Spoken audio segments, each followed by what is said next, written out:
مواليد 58، يعني 64 سنة. بلعب الكرة وأنا عندي 15 سنة. حتى لو رحت في أي مكان للشغل وللعمل برضه بحاول أكمل فريق وأروح ألعب فيه. حتى لو رحت كنت في مكة كنت بعمل فريق برضه وأروح ألعب في ملاعب مكة.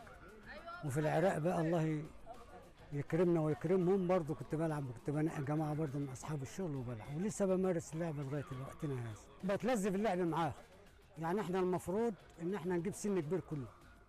لا انا غيرت بقى نص كبير ونص صغير، لان فاهمين كوره وبيلعبون وانا بقدر العبهم.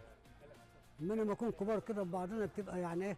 فحاولنا ندعم خالد ياخد 4 واحنا 4، بناخد من احلى لعيبه نوادي بناخد. بحس باللعب معاهم ان انا بلعب كوره.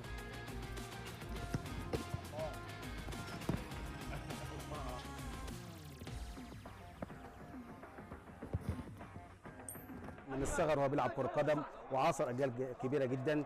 طبعا مش هقول لك الاسماء كلها عشان ما انساش بعض الاسماء، بس على راسهم الكابتن محمد علي وابراهيم حمزه وحسن الكناني.